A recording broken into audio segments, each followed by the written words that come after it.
I think the main news at this time unfolding is in Lebanon. There is they've found weapons being smuggled in, a big ship full, and there's been fighting, and the Lebanese army is trying to side with the Syrians, really. I wonder if you can see, predict, or have an insight into the unfolding events there. Well, I'm happy that we are beginning with this subject, Morris, because on the occasion of the last interview, I did make the statement that I considered some of those, not all, who were in armed rebellion against the regime in Syria, I consider them to be terrorists. And that statement of mine has provoked some responses from people who felt the sting of it. I have no regrets of having made that statement. Those who are in alliance with the Zionists, either directly through NATO or indirectly through Saudi Arabia, through Qatar and other states or allies of the Zionists, and who are being funded and armed directly and indirectly by the Zionists in their armed insurrection against the Syrian regime, and who are committing acts of violence and slaughter,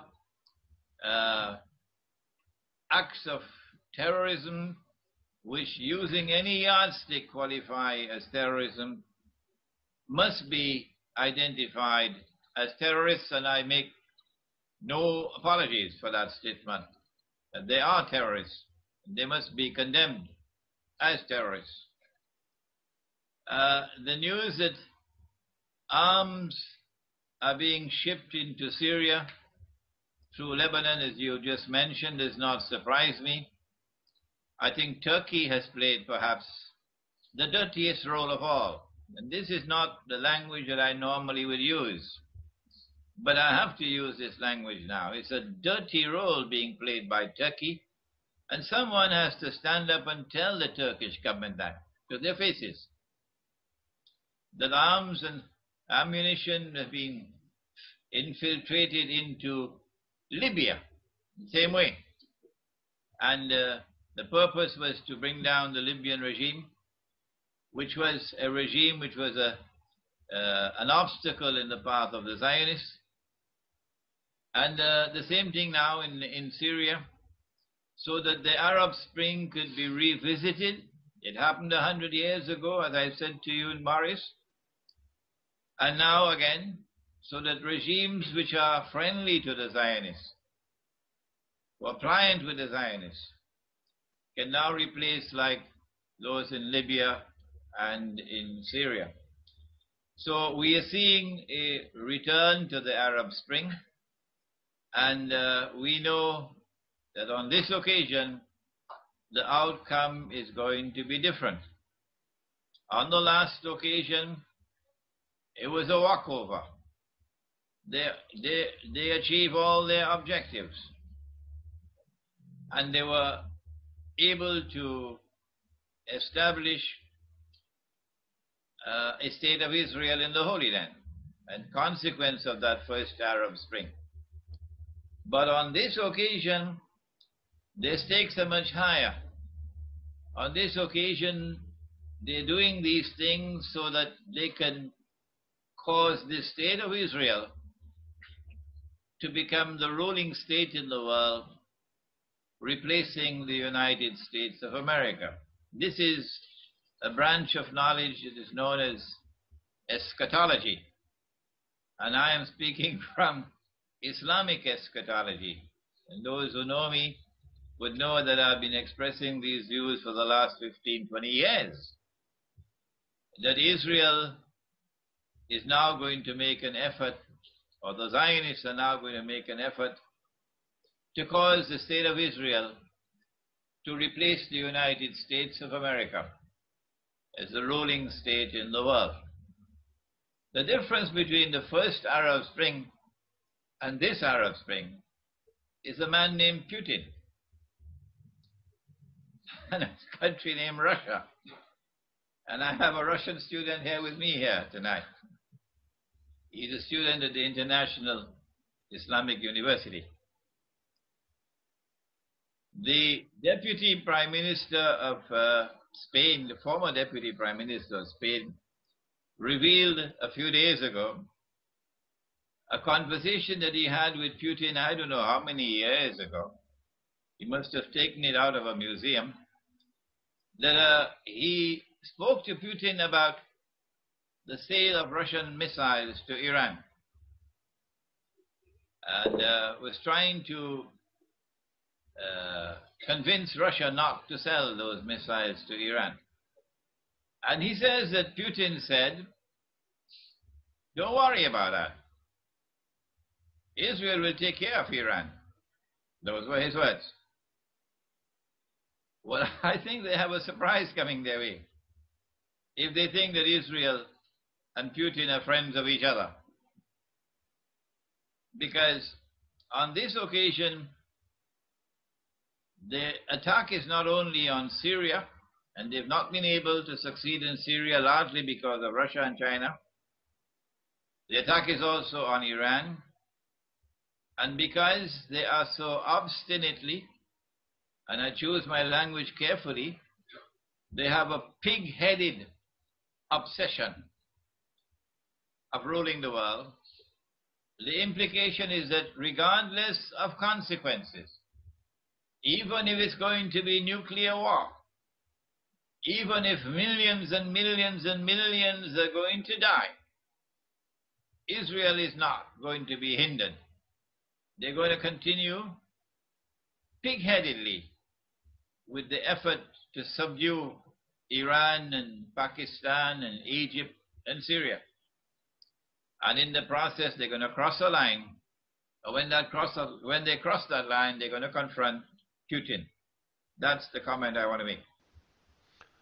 You mentioned Turkey just now. There is a man quoted as being an Islamic leader in America called Gulen, and he is said to be influencing the Turkish policies. Are you familiar with this man? I am familiar with the game plan. I am familiar with the game plan. But Morris, in the Quran, Allah says that they plan their plan, and I plan my plan, and mine is a better plan. I want to share with you now one of the prophecies of Prophet Muhammad, Allah's blessings be upon him, that the viewing audience will be fascinated with. He said about the end time,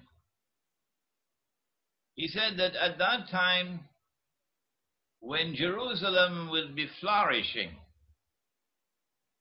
and Jerusalem is now flourishing, Jerusalem is now center stage in the affairs of the world. He said at that time when Jerusalem would be flourishing, Umran no Baytul Maqdis, at that time the city of Medina, where the Prophet is buried, which used to be called Yathrib, at that time that city would be in desolation, meaning playing absolutely no role whatsoever in world affairs or in the affairs of the world of Islam. And that's where the city of Medina is today. So he's talking about today. So at that time when Jerusalem is flourishing, Yathrib or Medina would be in a state of desolation. At that time, he said, the Great War will occur. And that Great War is going to lead to the conquest of Constantinople. And so the conquest in 1455, I believe, of the city of Constantinople by the Ottoman Turks was a flash in the pan. It's not the one that's coming. The one that's coming is the one that's prophesied. And when that conquest of Constantinople takes place, of course, the implication will be that NATO will be thrown out. And if NATO is thrown out of Constantinople, that's to Russia's advantage. When Constantinople is conquered, he said, that is the time when the Antichrist will make his appearance, meaning make his appearance in our world of space and time in the form of a human being. And so Turkey has a prominent role to play in world affairs and in the affairs of the Muslim world in the very near future. And in Turkey, it is the city of Constantinople that's going to be center stage. I believe it was because of this prophecy that Mustafa Kemal and his secular Turkish nationalists decided to change the name of the city from Constantinople and to give it one of the other names that it used to have, namely Istanbul. So I know about the game plan from the United States, from the Turkish community in the United States. And I know about the link between that one and the present government in Turkey and the party which has brought this government into being. But they plan their plan, and the God above plans his plan. And as soon as Israel launches her attack, and NATO participates in it, on Syria, on Iran, on Pakistan, and on Egypt, I have been saying that there is going to be a very strong negative reaction in Turkey, and it is going to provoke civil war. You are aware of these views of mine, aren't you? You know, I see the Western world going around the world bombing it, as particularly the Islamic world, but it's also been involved in other wars in Asia, Korea, Vietnam. But all the time, what it's doing is actually creating refugees and importing them into the Western big cities, into America, the United Kingdom.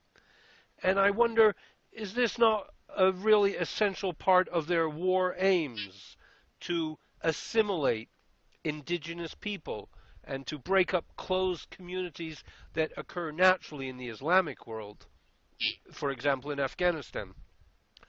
Are they not out to socially engineer a class of person that has no tribal loyalties and no attachment to the land? I want to introduce you to a terminology that with which you would have been familiar when you were a schoolboy. What they're doing is they're creating carbon copies of themselves. You know about carbon copies. Yes. The entire effort is directed towards reproducing their way of life all over the world at the expense of indigenous ways of life. This is not happening by accident. This is an essential dimension of what is called globalization. It is not simply a matter of creating a world government. And one of the first important steps in the direction of that world government was the Western armies that launch wars all over the non-Western world, wars of aggression to colonize India, colonize Africa, colonize Malay, colonize South America. And as you colonize these non-Western societies, you then establish institutions which would allow you to continue to influence them and to change them by proxy. So you can decolonize and get them to believe that they are no longer colonized, that they now have political freedom, and they now have economic freedom. But that's just dust in their eyes. You are actually ruling them by proxy. There was also the educational dimension of this process of westernization, political, economic, educational, cultural, even cuisine. I was just mentioning to the Pakistani student who is here that Pakistan produces very tasty bread. They call it naan. Have you ever tasted it? Sure, naan bread. Naan, naan bread. And they also have chicken. And they marinate the chicken with seasoning and call it chicken tikka. It's a delicious meal. Yes. And after they finish with the brainwashing of the Pakistani people, they then establish a McDonald's outlet in Karachi. And there's a line 5 miles long of people lined up to buy McDonald's, when the chicken tikka is far superior to the McDonald's. This process of westernization is taking place because there is a sinister agenda at work. And that agenda is to transform all the rest of mankind into carbon copies of the new Western men. Europe used to be Christian. And there was a time when Europe had values, Christian values. But then came the change. And I would direct attention, for example, to the Crusades, where a Western Christian church, not the Eastern Christian church, the Western Christian church, is now infected by a very mysterious virus. I don't know who imported the virus to Rome, to the Vatican. And this virus causes the Pope to launch crusades. And guess who are helping to finance the crusades? The European Jews are helping to finance the Western European Christian crusades. So there is a transformation which is taking place in Europe, where formerly you had a Christian world of values, and it is now being seduced. And a new Christian world, a new Western world is coming, and they call it modern Western civilization. And it has more power than the world has ever seen before. And it is this Europe, not the previous Europe that was called Christendom. It is this new actor on the stage of history that wants to transform all of mankind into carbon copies of himself. What is the explanation of this? Our Islamic eschatology tells us about Gog and Magog. And you cannot understand Gog and Magog. You cannot understand Gog and Magog unless you know politics. Gog and Magog are human beings. They are created by the one God. They are given an indestructible power. So you can't defeat them. You can't destroy them. Only God can do that.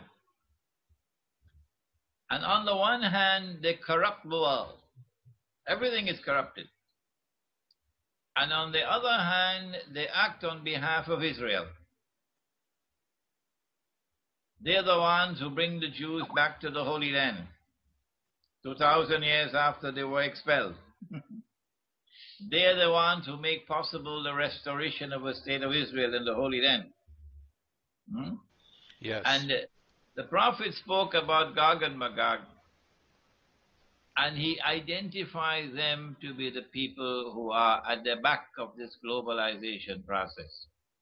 The destruction of indigenous cultures that you have spoken about, and bringing all of mankind into one melting pot, one cultural melting pot, and it is an essentially godless melting pot.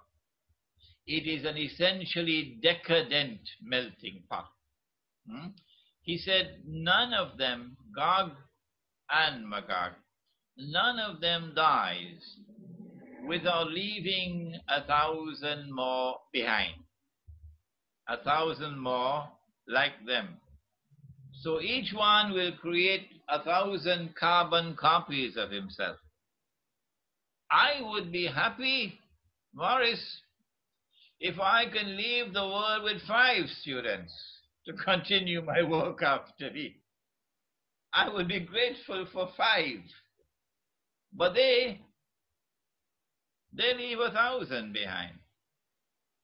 This is the work of Gog and Magog.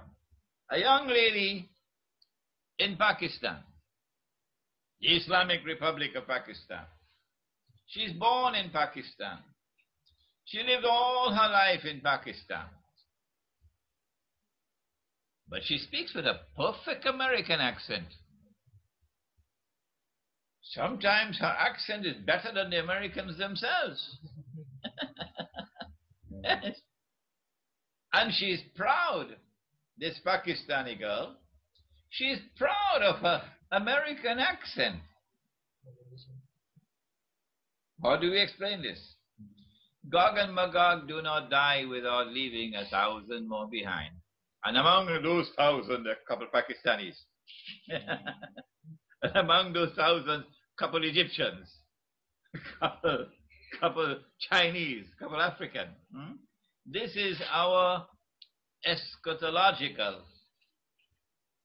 explanation of the phenomenon of the destruction of indigenous cultures. You know, in the West, there's a lot of intrigue about secret societies, the Illuminati, Bilderberg Group, and many names are thrown around, and people sort of swallow it, in my opinion, because I don't really buy it, but I wonder if you can give any insight. I don't really believe these secret societies are at the top of the pyramid of power, that they're really the Gog and Magog, if you like. But it is an open argument. Do you feel that these secret societies have much power in the world?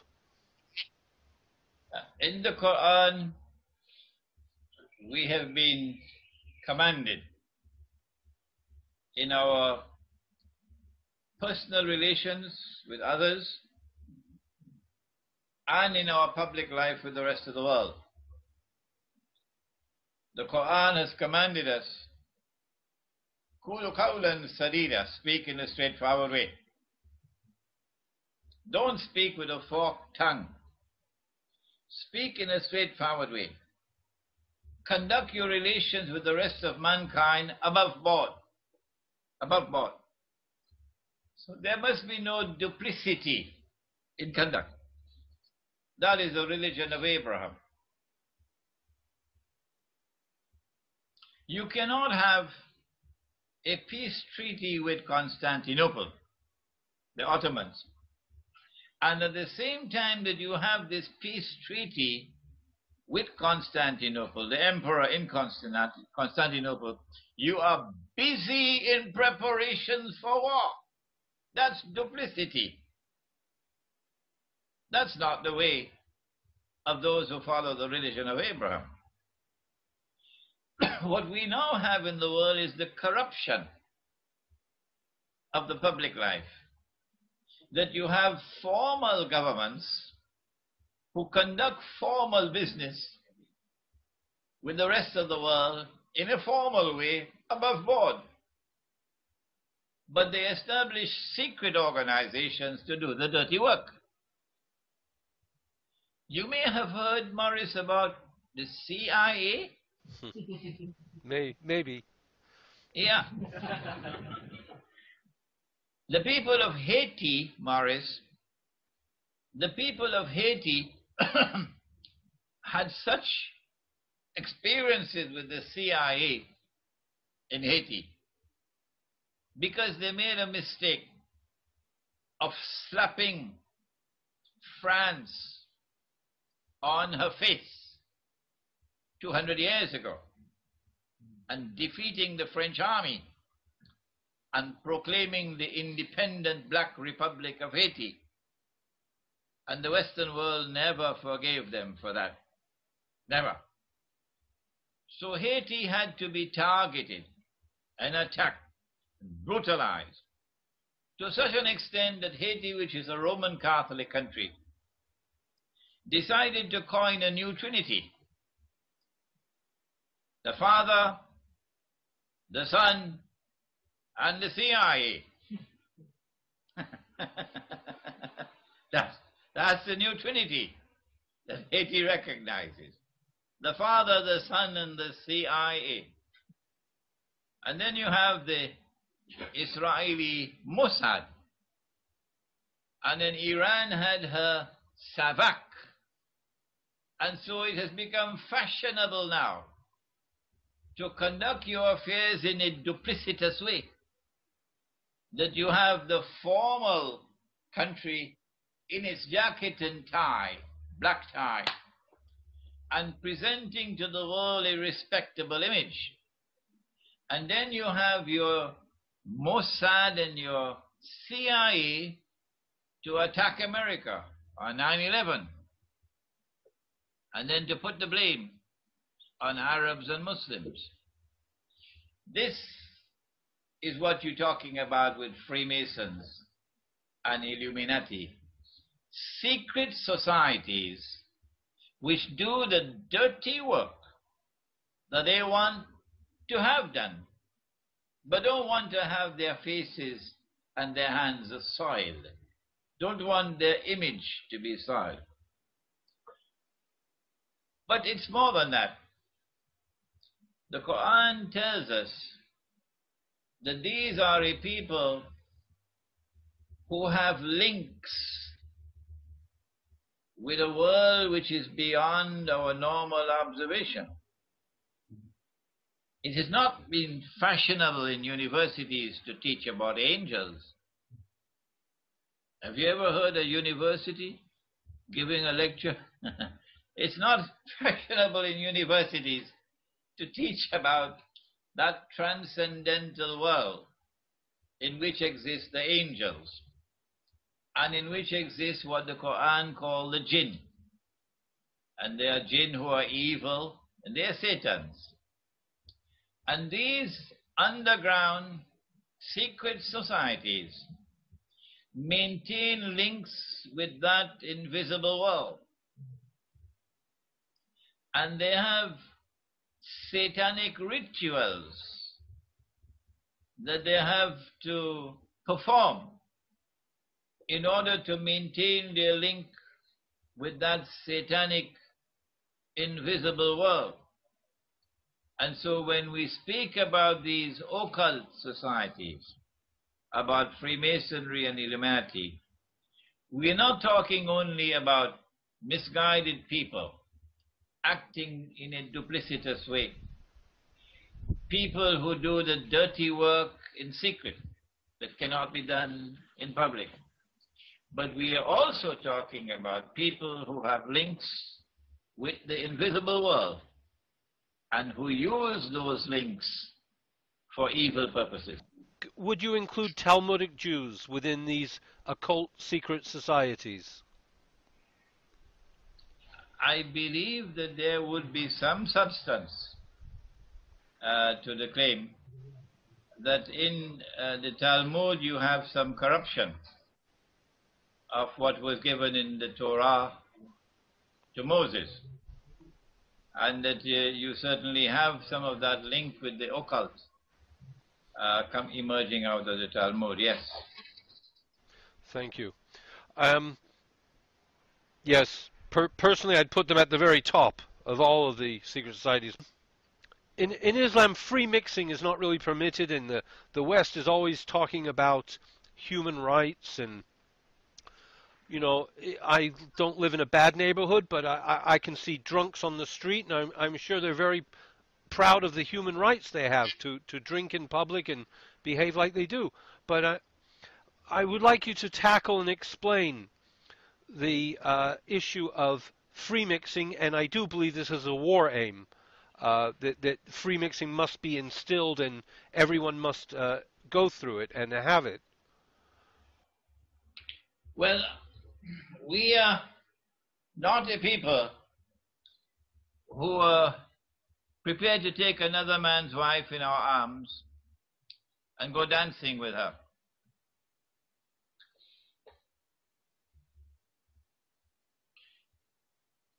We are a people who believe that there is a certain prohibited space between the male and the female.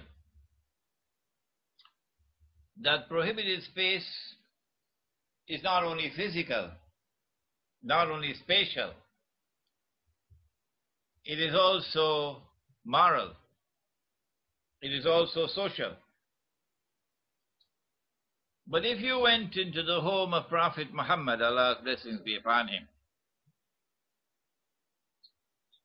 you sat down, one of his wives will come and serve you. He didn't have any Indonesian maids.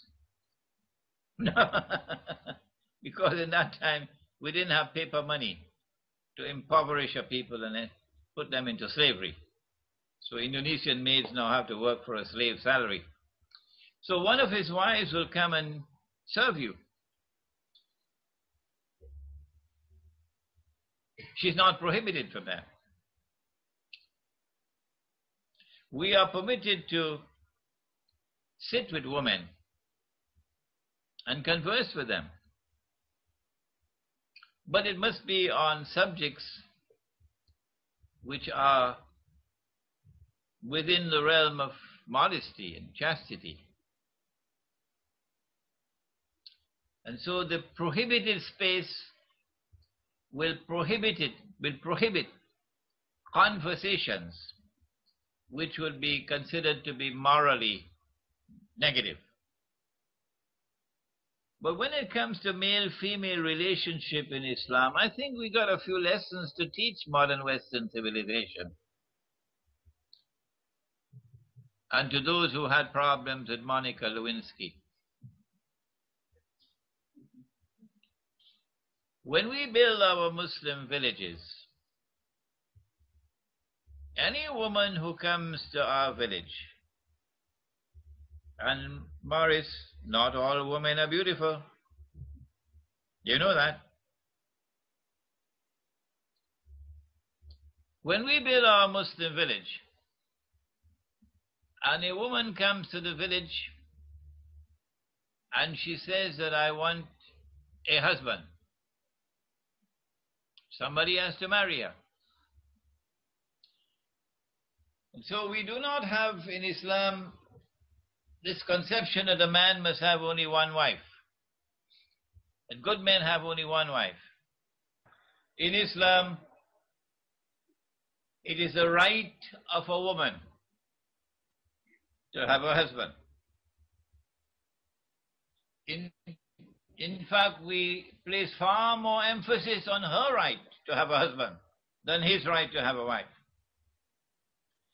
And so any woman who comes to our Muslim village and she says that I want a husband, somebody has to be marrying, somebody has to marry her. Somebody has to marry her. And so you do not marry only because of physical attraction. You do not marry only because of chemistry. You also marry because of compassion. You also marry because of a moral obligation to take care of women, to take care of children.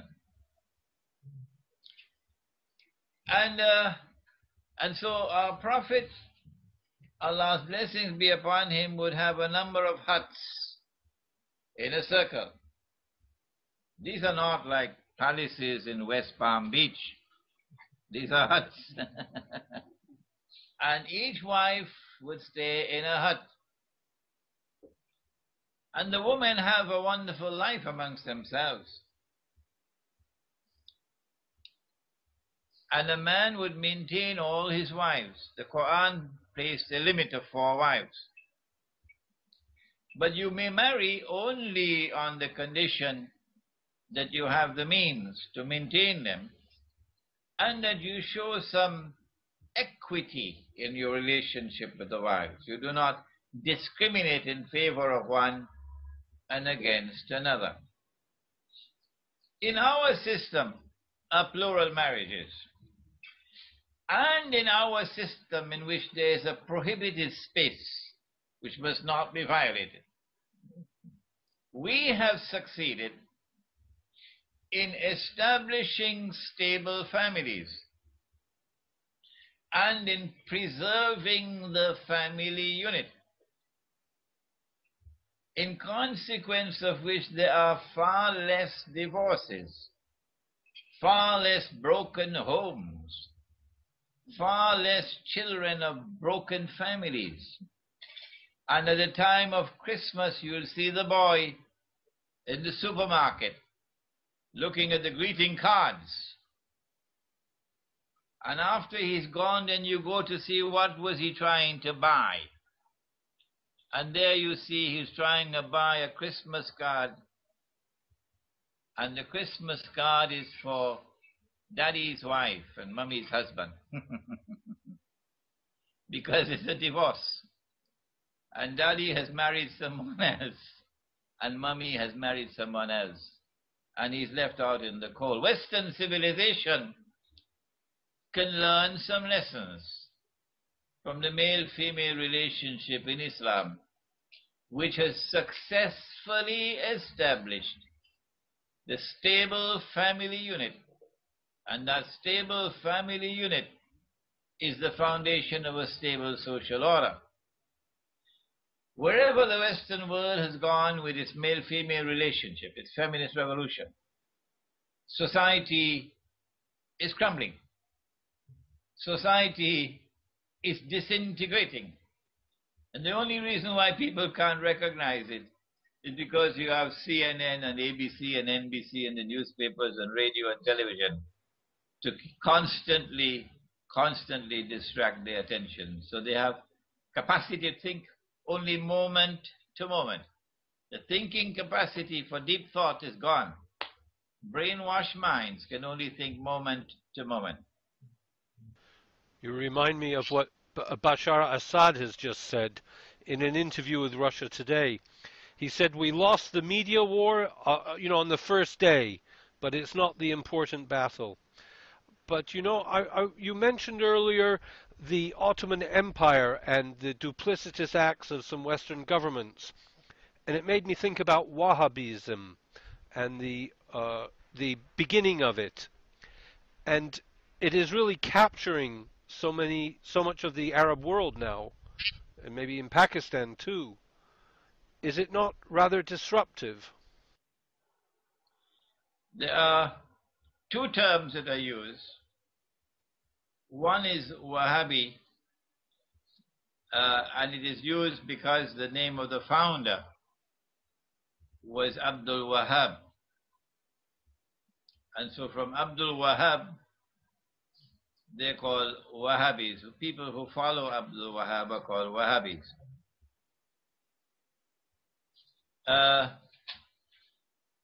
But they didn't like that term. And so they have coined another term. They call it Salafi. And this referred to the early community. Like you had the early Christians, so too you had the early Muslim community. And they say that our our Salafi community is one which struggles to restore the way of life of the early Muslims, the Salafis. But your question is directed towards the political implications of the emergence of the Wahhabis in Saudi Arabia. And without any question of a doubt, this was a marriage of convenience between a religious movement that was in very many respects similar to Protestantism in Europe. A religious movement which was turning away from the spiritual heart of the religious way of life and was restricting the religious way of life to the following literal interpretation of only texts. Religion is founded on texts, T-E-X-T-S, and these texts must be understood literally unless interpreted otherwise by the Prophet himself and by his companions. It led to a kind of blindness, and as a consequence, this marriage of convenience between this religious movement and a political movement led by the Saudi family eventually made an alliance with Britain in the first Arab Spring, when Britain was looking for pro-Western governments to rule over the Arab world. And they successfully installed in Arabia a pro-Western regime called Saudi Arabia. This was the first major sign of a blindness, a religious blindness in the Wahhabi movement of the Salafis, that they could not stand up and offer a masculine challenge to this betrayal of the Prophet and betrayal of Islam in a Saudi Arabia which has become an ally of the modern West, and as a consequence an ally of the Zionists. That Wahhabi blindness has continued to this day, because Saudi Arabia has come out from behind the curtains, and Saudi Arabia has now become a strategic ally of the state of Israel, and so too the state of Qatar. And as yet we do not have, there are voices of dissent in Saudi Arabia, definitely. And there are many, many Saudis who are now listening to me. Yes. But the Saudi religious establishment continues to display a pathetic blindness and an incapacity to recognize the betrayal and to stand up and to denounce it and to struggle to liberate Arabia from the hands of those who have taken it into the bosom of Zionism. This is my political assessment of the Wahhabi movement. Finally, perhaps I could ask you about Russia's stance. It's becoming more and more bellicose. It's complaining about Israeli air raids in Lebanon, or mock air raids, I should say, and training Syrian opposition in Kosovo. I don't know. It just seems that Russia is really, Putin is not even turning up for the NATO summit, you know? Can you hear me? Hello? I think Russia has drawn a line in the sand. Russia has drawn a line in the sand. If you cross that line, you're going to face us. That's where we are today. Putin is making it clear that if you proceed on the course on which you are going, you're going to end up with a nuclear war on your hands. In our last interview, you remember that the Russian chief of staff has spoken about a preemptive strike, you remember? Yes. Yeah. So they're making it very clear. I think China as well, both Russia and China, that there's a line that you may not cross, and if you cross that line, of course Israel is going to cross the line. There's no question about it. You're going to end up with world war on your hands. That is what our Prophet has spoken about as al-malhama. It comes after Jerusalem is center stage and Medina is in a state of desolation. Then you get the malhama. That's where we are now. And that malhama, or that great war, which is coming, is going to lead to the conquest of Constantinople, which is a fascinating subject, Morris, that conquest of Constantinople. Only today, Medvedev also warned of a possible nuclear war. So things are heating up. And I forgot to ask you about Iran. It is now supplying Turkey with more energy, more oil, and more electricity in the face of the sanctions.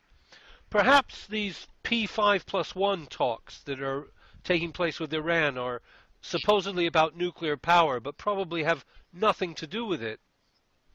I mean, I think it's a relationship. If Iran is now supplying Turkey with more energy, and they just had the P5+1 talks in Istanbul, perhaps there's a connection.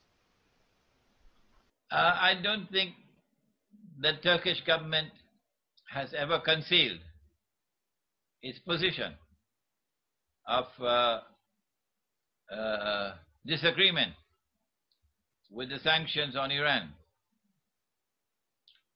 The Turkish government has never concealed its position on that. And in the same way that India has responded by entering into direct negotiations with Iran and to bypass the banking system, Turkey feels absolutely no reluctance, no need to do otherwise, and Turkey is also following in the path of India in respect of economic ties with Iran. I've no more to ask you now. Is there anything that I should have asked or that I could have asked? Anything you'd like to add? Yes, for our Muslim audiences in Turkey and in Morocco and in Algeria, in Pakistan, in India, in the United States, in Canada, in Australia, in Britain. We have one from Britain right here. They want to know something more about you, so why don't you tell them something about yourself? Well, you know, I keep wandering around. I don't grow roots, but I land on my feet, and I tried many careers. I grew up as a Jew. My parents traveled a lot. I don't keep the identity, and this is a very honorable moment to have an interview with the Sheikh Imran Hosein, and I'm doing my very best on my YouTube channel. And I'm not married. The most important thing I left till the end. So you can always write a message on YouTube to me. It is something refreshing, Morris, that you and I could dialogue, you and I could exchange views in a non-hostile, non-combative relationship like this.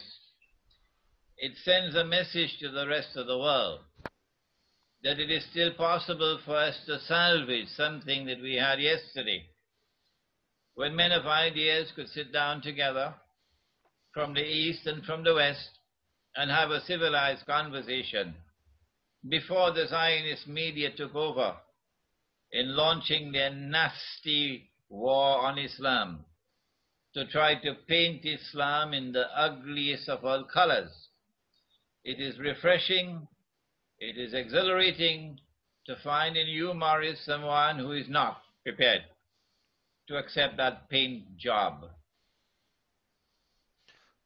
Well, it's been an absolute honor for me. I can't thank you enough.